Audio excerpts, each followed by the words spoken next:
بسم اللہ الرحمن الرحیم۔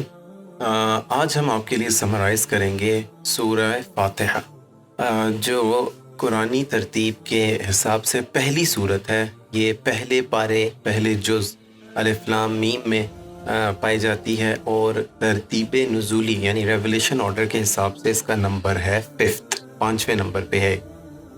سورہ فاتحہ کے ہم نے 11 نام اکٹھے کیے۔ الفاتحہ اس کا سب سے کامن نیم ہے۔ الفاتحہ کا مطلب ہے کھولنا یا ابتدا کرنا۔ اس کا دوسرا نام ام القرآن ہے، اور وہ اس کو اس لیے کہا جاتا ہے کہ اس کو قرآن کا خلاصہ بھی کہتے ہیں۔ کچھ علماء کے نزدیک سورہ فاتحہ قرآن کا خلاصہ ہے۔ اس کا تیسرا نام السبع المثانی ہے، جس کا سبع عربی میں 7 کو کہتے ہیں، اور مثانی مقرر یعنی یہ 7 وہ ورسز ہیں جو ریپیٹ کی جاتی ہیں ہر نماز میں۔ اس کا چوتھا نام الشفا ہے۔ اس کو الشفا اس لیے کہا جاتا ہے کہ یہ سورت جو ہے شفا کے لیے بھی استعمال ہوتی ہے۔ اس کا 5واں نام الحمد ہے، وہ اس لیے کیونکہ اس میں اللہ پاک کی حمد بیان ہوئی ہے۔ اور اس کا 6واں نام الصلاۃ ہے۔ اس کو الصلاۃ اس لیے کہتے ہیں، صلاۃ نماز کو کہتے ہیں، اور یہ سورت نماز میں پڑھی جاتی ہے، ہر رکعت میں یہ سورت پڑھی جاتی ہے۔ اس کا 7واں نام الرقیہ ہے۔ رقیہ دم کو کہتے ہیں، اور یہ سورت صحابہ کرام سے ثابت ہے کہ یہ دم کے طور پر استعمال ہوئی ہے، اس لیے اس کو الرقیہ بھی کہتے ہیں۔ اس کو ام الکتاب، اس کا 8واں نام ام الکتاب ہے۔ ام الکتاب جسے آپ کہہ لیں کہ بیس آف بک، اس کو کتاب کا اصل بھی کہتے ہیں۔ اس کا 9واں نام الدعا ہے۔ اس صورت میں دعا مانگی گئی ہے، دعا سکھائی گئی ہے، اس لیے اس کو دعا بھی کہتے ہیں۔ اس کا 10واں نام تعلیم المسئلہ ہے۔ تعلیم المسئلہ کا مطلب وہ چیز جو آپ کو مانگنا سکھائے۔ یہ سورت ہمیں سکھاتی ہے کہ مانگنا کیسے ہے۔ اور اس کو آخری اس کا نام الوافیہ ہے۔ وافیہ کہتے ہیں بھرپور کو، کمپلیٹ کو۔ تو اس کے یہ 11 نام ہیں۔ اور تھوڑا سا یہ بتاتا چلوں کہ حدیث میں جو اس سورت کی اہمیت آتی ہے وہ کیا ہے۔ صحیح مسلم میں ایک حدیث ہے جس کا خلاصہ یہ ہے کہ ایک فرشتہ آسمان سے پہلی دفعہ زمین پہ اتارا گیا، اور اس نے نبی پاک صلی اللہ علیہ وسلم کو 2 نور عطا کیے، جن میں سے ایک سورہ فاتحہ ہے اور دوسرا سورہ بقرہ کی آخری آیتیں ہیں۔ اور علماء کے نزدیک اس میں 2 رائے ہیں۔ ایک رائے یہ ہے کہ سورہ فاتحہ ایک سوال ہے اور قرآن مجید اس کا جواب ہے، اور دوسری رائے یہ ہے کہ سورہ فاتحہ جو ہے وہ پورے قرآن کا خلاصہ ہے۔ اور اب بات کر لیتے ہیں اس کی آیتوں کی۔ اس سورت کا آغاز اللہ تعالیٰ نے کیا الحمدللہ رب العالمین سے۔ اپنی تعریف، ہم کہتے ہیں تعریف کو، اور صرف اللہ کی ذات ایسی ہے جو اپنی تعریف خود کر سکتی ہے۔ 2 طرح کی تعریفیں ہوتی ہیں، ایک حمد اور ایک شکر۔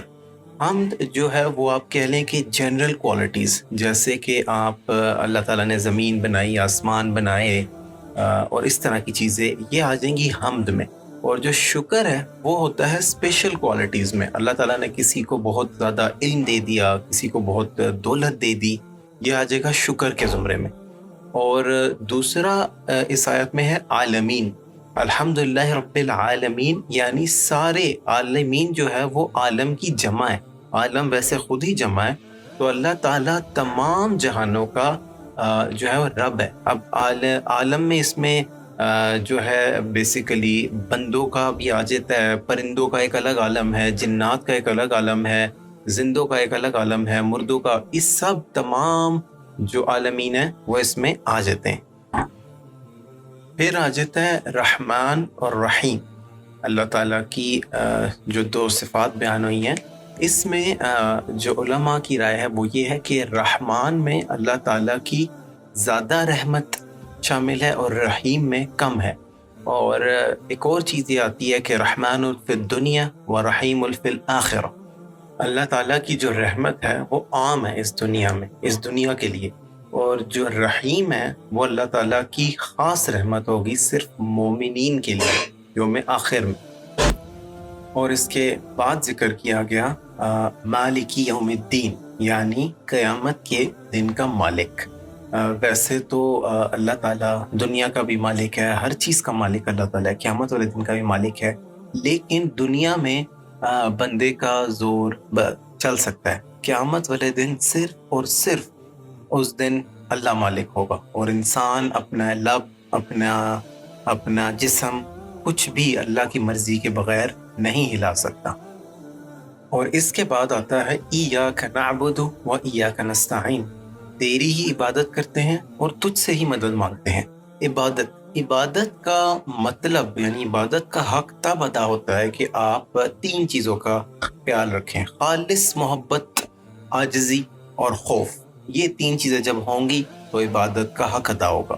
اور نستعین، جب ہم مدد کی بات کرتے ہیں تو اللہ تعالیٰ کہتے ہیں کہ جب تم مجھے سب کچھ مانتے ہو تو مدد بھی مجھ سے ہی مانگو. اور اس کے بعد فرمایا اہدنا الصراط المستقیم، اے اللہ ہمیں سیدھا راستہ دکھا. یہ دعا اس لیے فرمائی گئی کہ یہ سیدھا راستہ انسان کو اپنی ذہانت سے، اپنی عقل سے نہیں ملتا، بلکہ اللہ کی توفیق سے ملتا ہے اور قرآن و سنت پر عمل کرنے سے ملتا ہے. اور اس کے بعد اللہ تعالیٰ نے فرمایا صراط الذین انعمت علیہم، وہ راستہ ان لوگوں کا راستہ جن پہ تو نے انعام فرمایا. اور اس کا اللہ تعالیٰ نے بتا دیا کہ اپنا انعام اللہ پاک نے کن لوگوں پر فرمایا.